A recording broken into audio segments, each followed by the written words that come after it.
Breaking news చూస్తున్నాం. Padmavati varsity వద్ద పిలువర్తి నానిపై జరిగిన దాడి కేసులో 14 మంది కోర్టు రిమాండ్ విధించింది. 14 రోజులు రిమాండ్ విధించడంతో కోర్టు ఎదుట నిరసనలు వ్యక్తమవుతున్నాయి. అమాయకులను కేసులో ఇరికించారని బాధితులు, బంధువులు ఆరోపణలు చేస్తున్నారు. అసలు నిందితులను పట్టుకోవడంలో పోలీసులు విఫలమయ్యారని, కేసుకు సంబంధం లేని వారిని ఇరికించారని తీవ్ర ఆగ్రహం వ్యక్తం చేశారు.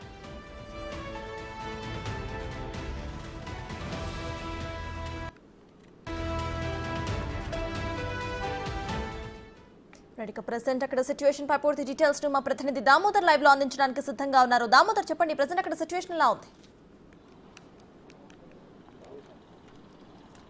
సర్తాజ్ 14వ తేదీ మధ్యాహ్నం 3:30 గంటలకు పద్మావతి మహిళా యూనివర్సిటీ వద్ద ఏదైతే పులివర్తి నాని టీడీపీ చంద్రగిరి అభ్యర్థి పైన జరిగిన హత్యాయతనం కేసుకు సంబంధించి 13 మంది నిందితులను పోలీసులు ఈరోజు రిమాండ్కి తరలించారు. కోర్టు వారికి 14 రోజుల రిమాండ్ విధించింది. వీరిని చిత్తూరు జిల్లా జైలుకు తరలించినారు. అయితే ఈ కేసుకు సంబంధించి మొదటి ముద్దాయిలుగా ప్రధాన నిందితులుగా భావిస్తున్న ఏదైతే రామచంద్రాపురం జెడ్పీటీసీ భర్త అయిన భానుప్రకాష్ రెడ్డితో పాటు సర్పంచ్ గణపతి రెడ్డి కూడా ఉన్నారు. వీరితో పాటు మరో 11 మంది ఉన్నారు. అయితే ఈ కేసులో ట్విస్ట్ ఏమంటే తిరుమలకు సంబంధించిన కొంతమందిని అనవసరంగా కేసులో ఇరికించారంటూ వారి బంధువులు ఇక్కడికి వచ్చి ఆవేదన వ్యక్తం చేస్తున్నారు. ముఖ్యంగా నిన్న ఉదయం వారిని తిరుమల నుంచి తీసుకొని వచ్చి ఏదో చిన్న కేసులో తీసుకొని వచ్చాము, దీనికి సంబంధించి కోర్టులోనే ఏదైతే స్టేషన్ బెయిల్ ఇస్తామని చెప్పి తర్వాత వారిని ఈ కేసులోకి ఇప్పుడు కోర్టు దగ్గర వారిని తాము చూస్తున్నామంటూ ఆవేదన వ్యక్తం చేస్తున్న పరిస్థితి. మొత్తం మీద ఈ కేసుకు సంబంధించి సుమారు 60 మంది వరకు కేసులు నమోదైనట్టు తెలుస్తుంది. విడతలుగా 13 మందిని 15 మందిని రిమాండ్కి తరలించడానికి అధికారులు పోలీసులు ఏర్పాటు చేస్తున్నారు. ఎస్వి యూనివర్సిటీ పోలీసుల ఆధ్వర్యంలో ఈ కేసు దర్యాప్తు కొనసాగుతుంది. అయితే తిరుమలకు సంబంధించిన హరికృష్ణతో పాటు మరికొందరిని ఈ కేసులో నిందితులుగా చేర్చారు. అయితే తమ పిల్లవాడు ఈ కేసుకు సంబంధించి ఎలాంటి సంబంధం లేదు, కావాలని ఏదో పైన చిల్లర కేసుల్లో గొడవ పడింటే వారిని తెచ్చి ఈ కేసుల్లో ఇరికించారంటూ వారి తల్లిదండ్రులు ఆవేదన వ్యక్తం చేస్తున్న పరిస్థితి. మనతో భువనేశ్వరం అనే ఒక మహిళ తిరుమల వాసి ఉంది. ఆమెను అడిగి తెలుసుకుందాం. చెప్పండి అమ్మా, నీ కొడుకుని ఎప్పుడు తీసుకొచ్చారు, ఎందుకు తీసుకొచ్చారు? సార్ మేము అక్కడికి వెళ్ళాం సార్. వాళ్ళు 11వ తారీఖు ఏదో గొడవ అయిందన్నారు సార్. 12వ తారీఖు పోలీస్ స్టేషన్కి హాజరు చేశాను సార్. నేనే తీసుకెళ్ళి కూర్చోబెట్టాను సార్. 13వ తారీఖు వచ్చి సార్ నేను ఇక్కడ మా పలానా వాళ్ళ ఇంటికి తీసుకు పంపిస్తాను సార్ అని అడిగాను సార్.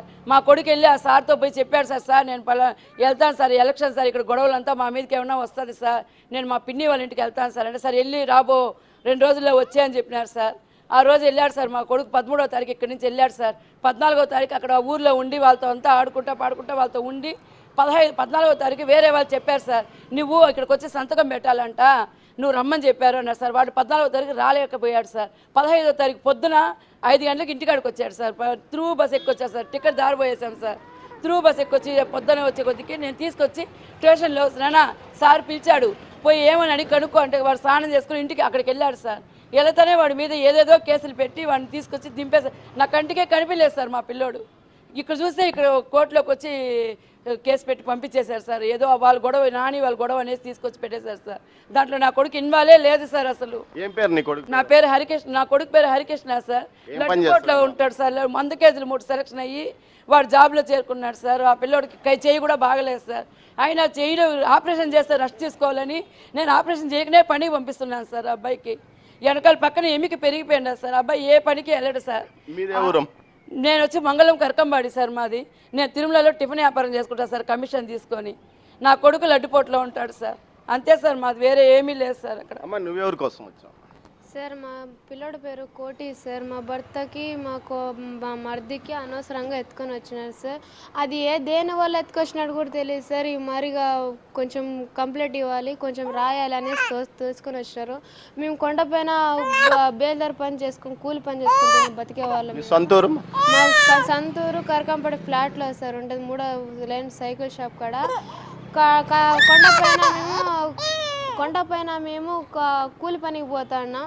అనవసరంగా వచ్చి మమ్మల్ని పనుకునే వాళ్ళు కూలి పనికి వచ్చేపాటికి వీళ్ళు పనుకొని ముఖం కడుక్కునేపాటికి వాళ్ళు వేసి వచ్చి మరి సంతకం పెట్టాలి రాచిన కోటి మంచోడు అని తోలుకొని వచ్చినారు. మరి మా ఆయన్ని 10 గంటలు నైట్ తోలుకొని వచ్చి అనవసరంగా ఎవరు నువ్వు ఎంటుకున్నావు ఇక్కడ అనవసరంగా నైట్ కింద దింపేసినారు. కింద దింపేపాటికి అయినా కానీ మేము అప్పటికి ఫోన్ పిల్లడు రాలేదు కదా సార్, నైట్ పిలిచిపోయిన పిల్లడు, ఇప్పుడు పిలిచిపోయిన పిల్లడు రాలేదు కదా సార్, పొద్దున పిలిచిపోయిన సార్ ఎక్కడున్నారు చెప్పండి సార్. వస్తాడు ఇప్పుడు మీ మరిది కోర్టుకు తీసుకొచ్చారా సార్? కోర్టుకి తీసుకురాలి. ఇప్పుడు కోర్టుకి వాళ్ళు పిలుచుకొచ్చినారు సార్. అనవసరంగా దొంగతనంగా వాళ్ళ పాటికి వాళ్ళు వెళ్ళిపోతున్నారు సార్. ఇప్పుడు నాని దాని హత్యాయతనం కేసులో మీ మరిది కూడా ఉన్నాడా? లేడు సార్, దాంట్లో అలిమెంట్ అసలు లేదు. ఆ వెహికల్లో ఉన్నాడా? ఆ వెహికల్ లోనే లేడు సార్. మేము కొండపైన ఉన్నాం సార్. ఇప్పుడు ఈ వెహికల్ ఇప్పుడు పోయింది కదా, ఈ వెహికల్ లో ఉన్నాడు సార్. అనవసరంగా ఎత్తుకుపోతున్నారు. ఇప్పుడు ఎక్కడ తిరిగినా కూడా దొరకట్లేడు సార్. ఎక్కడున్నా కూడా బస్సు దొరకట్లేదు. ఏ స్టేషన్ కి పోయినా ఎక్కడున్నా కూడా అనవసరంగా దొరకట్లేడు. మీరు ఇన్వాల్వ్గా అనవసరంగా మీరు ఎక్కడ తిరిగినా దొరకడు అని చెప్తున్నారు సార్. ఆఖరి ఇక్కడ ఏదో స్టేషన్కి పోయేస్తే ఆ స్టేషన్ కూడా వెళ్ళిపోతే కూడా మీరు ఏం చేసినారు ఏమో మాకేం తెలుస్తుంది అని వాళ్ళు అనవసరంగా మాట్లాడుతున్నారు సార్. మీ దయ వల్ల మేము దయించుకుంటున్నాం, మీరు ఏమైనా ఒకటి చేయండి సార్. మా తప్పు ఉంటే మా ప్రాణాలని ఇచ్చేస్తాం సార్. మొత్తం మీద అయితే ఈ కేసుకు సంబంధించి ఏదైతే అమాయకులను కేసులో ఇరికించారని వారి బంధువులు ఆవేదన వ్యక్తం చేస్తున్న పరిస్థితి. అయితే పులివర్తి నానికి కారుకు సంబంధించిన డాష్బోర్డ్ కెమెరా ద్వారా కొన్ని విజువల్స్ రికార్డ్ అయినాయి. ఆ రికార్డులో నాని పైన దాడి జరిగిన ఘటన, అదేవిధంగా ఘటనలో పాల్గొన్న చాలామంది యువకుల విజువల్స్ను రికార్డ్ అయినప్పటికీ